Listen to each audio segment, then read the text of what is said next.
Bismillahirrahmanirrahim. Assalamualaikum warahmatullahi wabarakatuh. Innal hamdalillahi nahmaduhu wa nasta'inuhu wa nastaghfiruh wa na'udzu billahi min shururi anfusina min sayyiati a'malina. May yahdihillahu fala mudilla lahu wa may yudlil fala hadiya lahu. Asyhadu an la ilaha illallah wahdahu la syarika lahu wa asyhadu anna Muhammadan 'abduhu wa rasuluh. Faqala Allah Ta'ala fil kitabil karim, a'udzu billahi minasy syaithanir rajim. Ya ayyuhalladzina amanu taqullaha haqqa tuqatih wa la tamutunna illa wa antum muslimun. Wa qala ya ayyuhan nasu taqu rabbakumul ladzi khalaqakum min nafsin wahidah wa khalaqa minha zawjaha wa basa minhuma rijalan katsiran wan nisaa. Wattaqullaha alladzi tasaaluna bihi wal arham innallaha kana 'alaikum raqiba.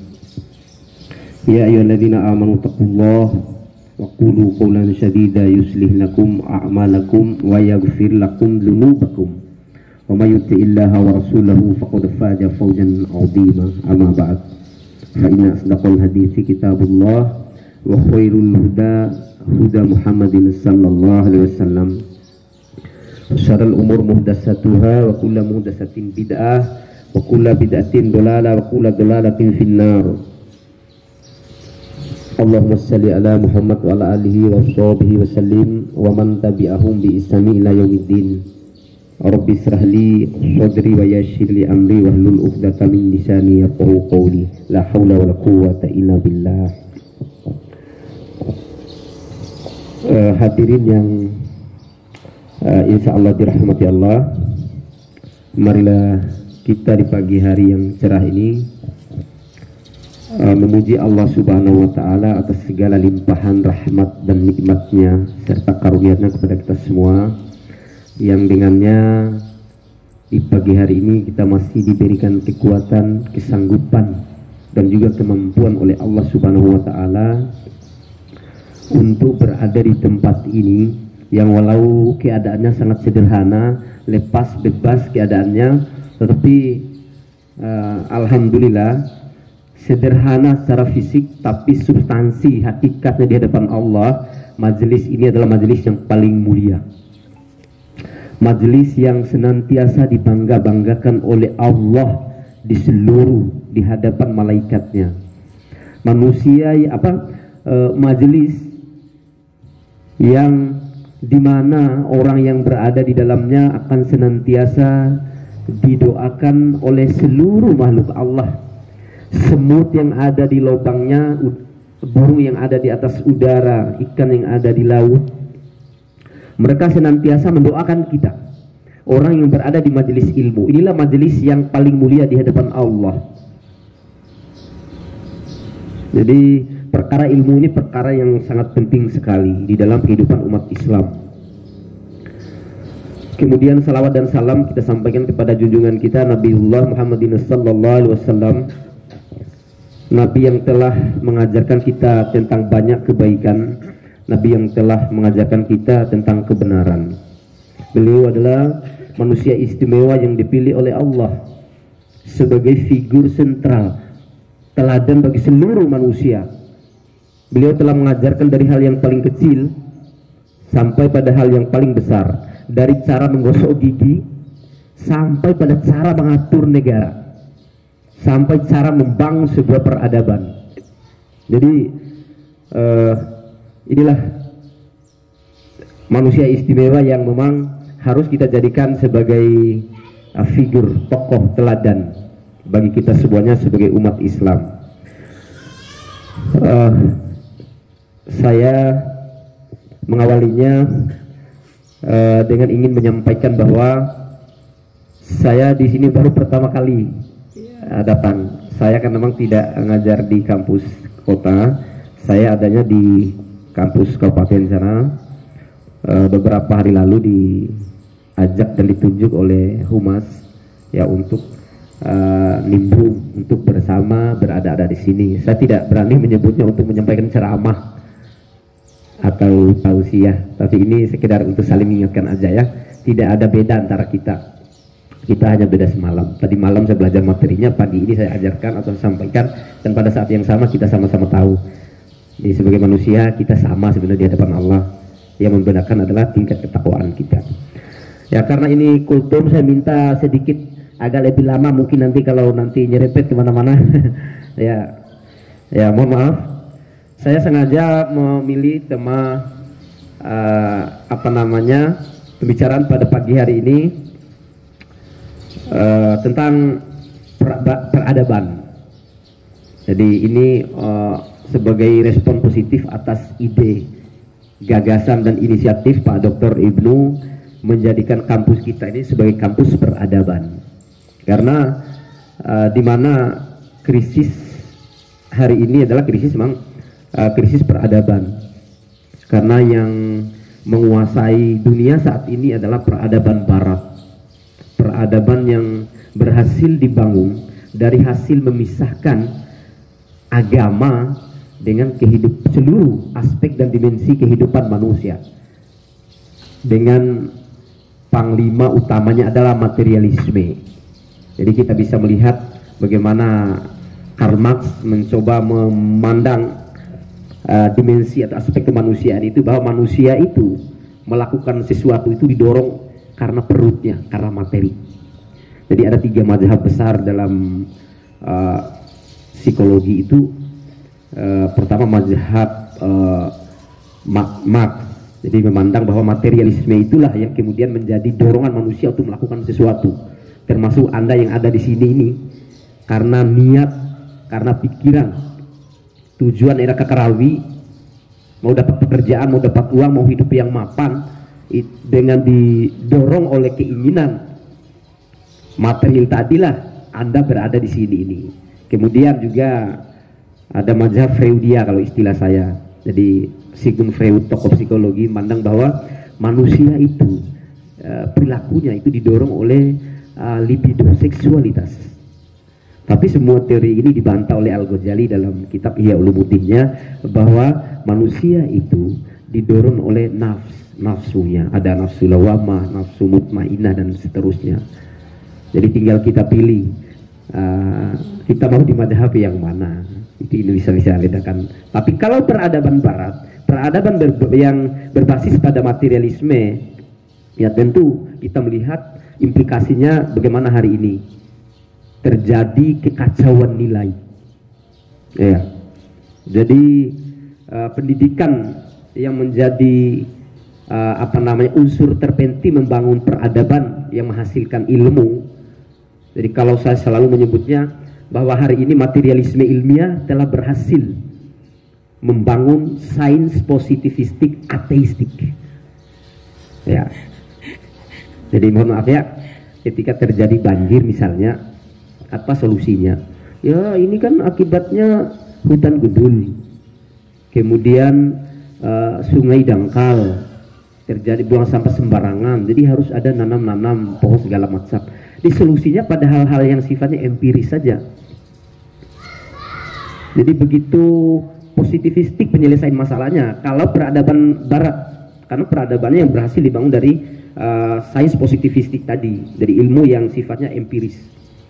Kalau Islam tidak hanya pada aspek itu, dia lebih melihat, loh itu kan terjadi banjir itu disebabkan karena ulah manusia. Jadi ada manusianya yang harus diperbaiki. Sehingga implikasi dari peradaban barat ini terjadi kekacauan nilai. Mohon maaf ya, di bidang politik misalnya. Politik kita adalah politik bebas nilai. Harga kepala manusia begitu murah. Barusan beberapa pilkada bulan lalu itu, harga kepala orang di Bima ini sekitar 300, 400. Begitu murah sekali. Murah sekali. Ya, di bidang ekonomi misalnya, ya, ekonomi ribawi kita ini. Kemarin saya tulis status bahwa orang yang sholat, haji, puasa, lalu kemudian dia rajin jadi orang ahli ibadah, tetapi dia makan dari harta pungutan liar, korupsi, riba, itu sama dengan orang yang ibadah tahajud semalam suntuk, tapi dia mengambil air wudhu dengan air kencing. Kira-kira sholatnya diterima nggak? Tidak kan? Nah, tetapi asumsi yang sudah terpola, yang sudah terlanjur terbentuk ini, karena itu tadi kita ini kan krisis krisis nilai. Makanya bicara peradaban itu kan, apa sih itu peradaban? Peradaban itu adalah tata lingkaran, tata nilai, tata cita, dan tata perilaku. Anda bicara nilai, Anda tentu bicara benar salah, dosa pahala, surga neraka. Ya, mesti begitu. Itu peradaban. Jadi nilai yang kita anut saat ini adalah nilai yang sangat kacau. Di bidang pendidikan misalnya, mohon maaf, saya sedikit bukan mensubit badan sendiri, saya praktisi pendidikan, saya orang pendidikan, lalu bicara tentang aib pendidikan, bukan. Mohon maaf Pak Dokter ya, ini pakar-pakarnya di bidang pendidikan ini tentu paham. Jadi maka ketika itu tahun 1982, 1977, Syekh Profesor Naqib Al-Atas, beliau ini filsuf, pemikir Islam yang ditakuti Barat. Beliau orang Malaysia, yang aslinya orang Indonesia beliau ini. Beliau di Instak Malaysia sana. Beliau ketika itu diundang untuk menghadiri konferensi pendidikan Islam di Arab ketika itu. Jadi beliau menyampaikan di 300-an ilmuwan pakar ketika itu bahwa akar krisis umat Islam, the central crisis of Muslim today, kata beliau, akar krisis umat Islam pada saat ini adalah, beliau mengatakan, loss of adab, hilangnya adab. Jadi akar krisis kita hari ini bukan pada soal ekonomi, bukan soal politik, bukan soal yang lain sebenarnya, tapi akar krisis itu adalah ada pada hilangnya adab. Ya. Jadi bagaimana adab itu?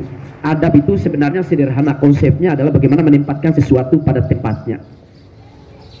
Ya, umpama adab ya, ini contohnya. Tidak boleh kita menyamaratakan antara Allah dengan makhluknya. Tidak boleh. Tidak boleh kita menyamaratakan atau menyamakan kita saat berada di WC sama dengan kita berada di masjid. Itu tidak beradab, itu biadab, tidak adab. Ya. Jadi itu konsep adab itu sederhana, menempatkan sesuatu pada tempatnya. Bagaimana kemudian seluruh yang wujud, seluruh yang ada di muka bumi ini di mata Allah itu punya nilai, punya harganya, punya porsi masing-masing, dan kita harus memberlakukan mereka, kita harus menilai mereka itu dengan secara proporsional, objektif, tidak karena kecenderungan ini itu dan yang lainnya. Umpama ketika misalnya ulama, ulama misalnya Ustadz Somad datang di Bima, lalu kemudian bersamaan dengan Pak Jokowi misalnya deh, lalu Pak Jokowi dengan Ustadz Somad. Orang yang beriman, orang yang beradab itu mesti memperlakukan duanya ini berbeda, karena kedua individu ini, dua manusia ini berbeda kualitasnya, berbeda kapasitasnya di hadapan Allah. Kalau paham sosialisme memandang bahwa manusia itu ya tergantung tingkat sosial, level sosial dan seterusnya. Kalau Islam meletakkan manusia itu inna akramakum indallahi atqakum. Jadi manusia itu yang paling mulia, yang paling bertakwa di hadapan Allah itu adalah yang paling mulia itu adalah yang paling bertakwa. Kalau seandainya Ustadz Abdul Somad datang ke sini, mesti kita dahulukan, mesti kita muliakan dengan Pak Presiden. Kenapa? Karena keduanya ini beda. Pak Presiden boleh tinggilah kedudukan jabatan, status sosialnya di mata manusia, tapi di mata Allah itu sudah pasti jauh lebih mulia daripada Ustadz dengan keulamaannya, dengan kesolehan, akhlak dan seterusnya. Jadi tidak boleh kemudian kita memandang sama manusia ini. Dan inilah cara pandang, atau perlu ada Islamic worldview, cara pandang Islam. Ya, memandang sesuatu itu bagaimana harus sesuai dengan apa yang dipandang Allah, apa yang dinilai oleh Allah. Kalau kemudian kita menyamaratakannya, itu tidak beradab namanya. Ya, misalnya umpama tidak boleh kita menyamaratakan Allah dengan makhluknya. Maka kita teringat dengan nasihat Luqmanul Hakim kepada anaknya. Wa idz qala saya teringat dengan sebuah hadis yang mengatakan bahwa peliharalah dirimu dan keluargamu dari siksa api neraka. Anda lupa ayatnya, Ustaz?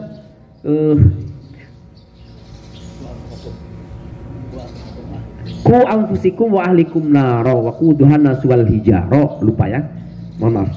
Peliharalah dirimu dan keluargamu dari siksa api neraka yang bahan bakarnya adalah manusia dan batu. Bagaimana kita memahami ayat ini? Kita mengutip pandangan para sahabat memaknai ayat ini.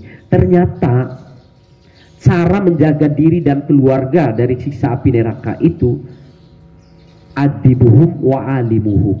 Peliharalah diri kalian, anak-anak kalian, keluarga kalian dari api neraka. Itu maknanya bahwa ajarkanlah anak-anak kalian dengan adab.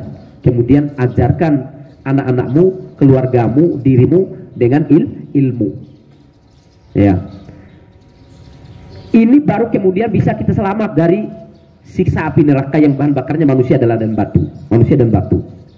Jadi hanya dengan ilmu, hanya dengan adab lah yang bisa menyelamatkan kita dari semua fitnah yang terjadi kekacauan di mana-mana dari seluruh aspek dan dimensi kehidupan manusia saat ini. Mohon maaf, beberapa hari lalu saya baca ada seorang terpelajar yang beliau ini mestinya tidak harus seperti ini.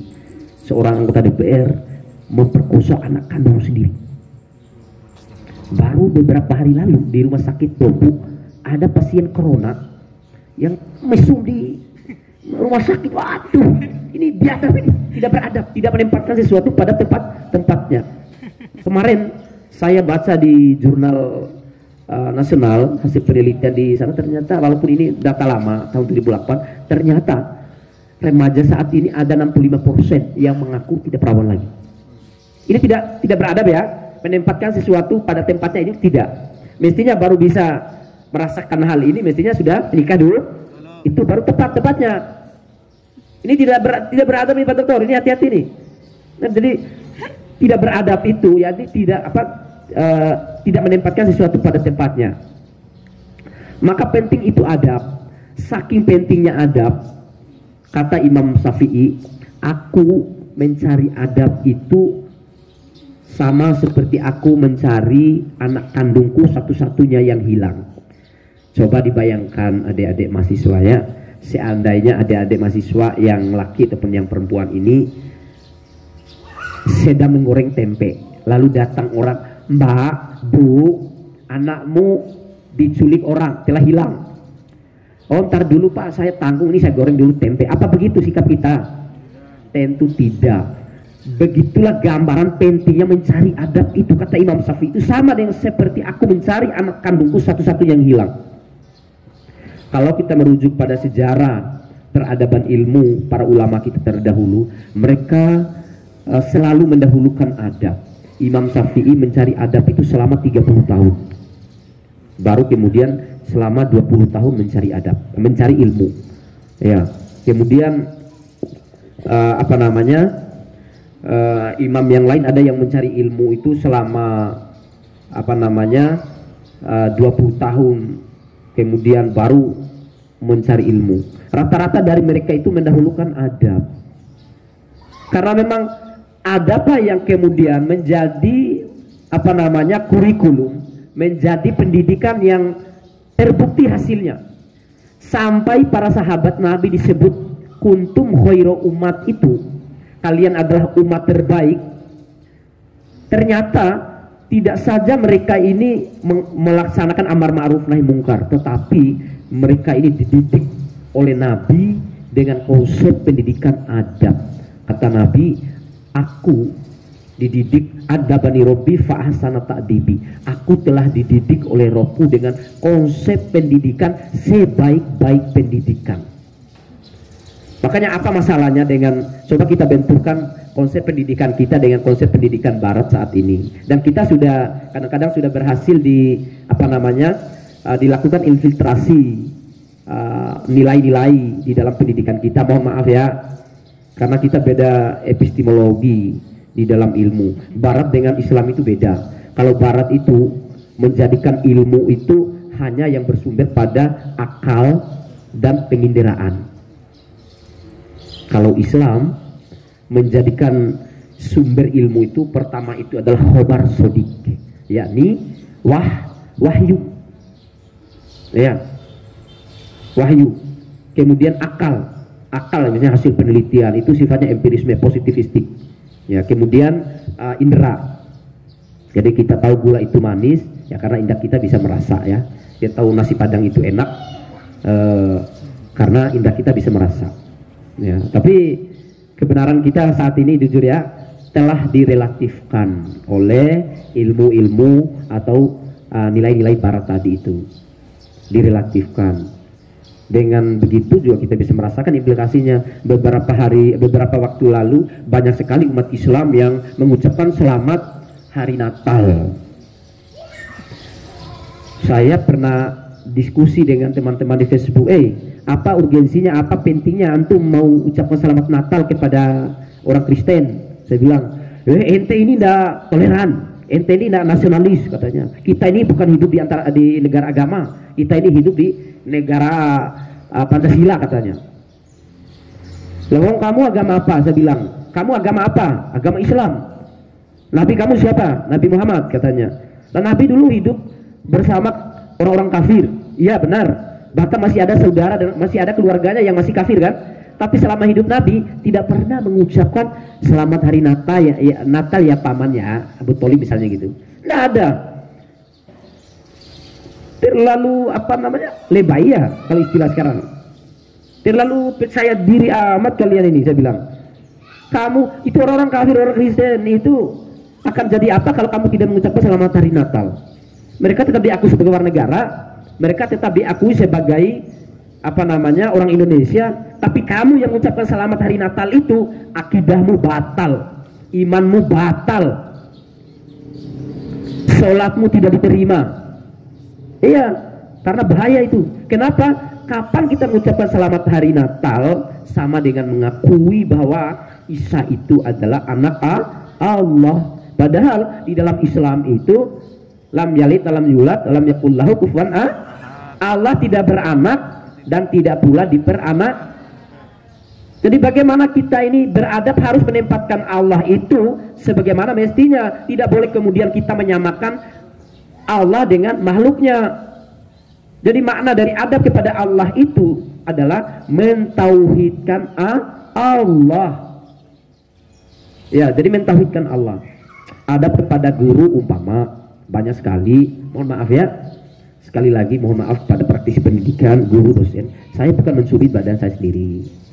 Banyak sekali dari mahasiswa kita, dari anak kita yang sekedar bicara dengan dosen saja itu masih perlu dikasih tahu.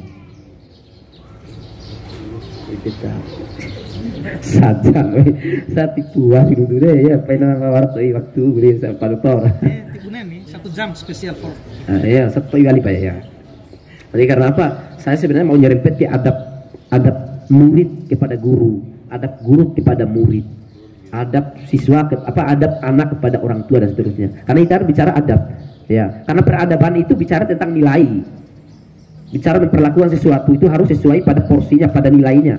Mestinya begitu. Dan karena waktu Pak Dokter potong ampu, ya. Jadi intinya bahwa adab itu adalah menempatkan sesuatu pada tempatnya. Hanya dengan adablah kemudian kita akan mampu menjadi pribadi yang memiliki akhlakul karimah.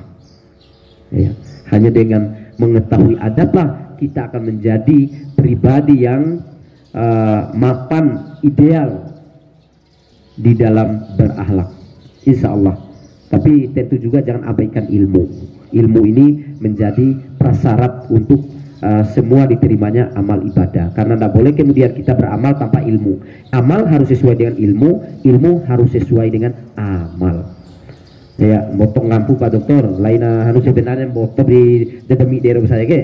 Saya waktu dedemi, tengok cara makan kayak sebetulnya. Pala waktu sih, motong lampu ya. Jadi Ustaz, ya motong lampu, mestinya saya disediakan waktu lebih lama. Tapi karena ini sifatnya kultum, jadi hanya ya beberapa poin-poin penting yang mungkin bisa dijadikan ilmu, bisa kita jadikan referensi, spirit untuk kita beramal menjadi pribadi yang ideal, pribadi yang beradab di mata Allah maupun di mata manusia. Demikian saya akhiri. Subhanakallahumma bihamdika asyhadu an la ilaha illa anta wa astaghfiruka wa atubu ilaik. Wassalamualaikum warahmatullahi wabarakatuh.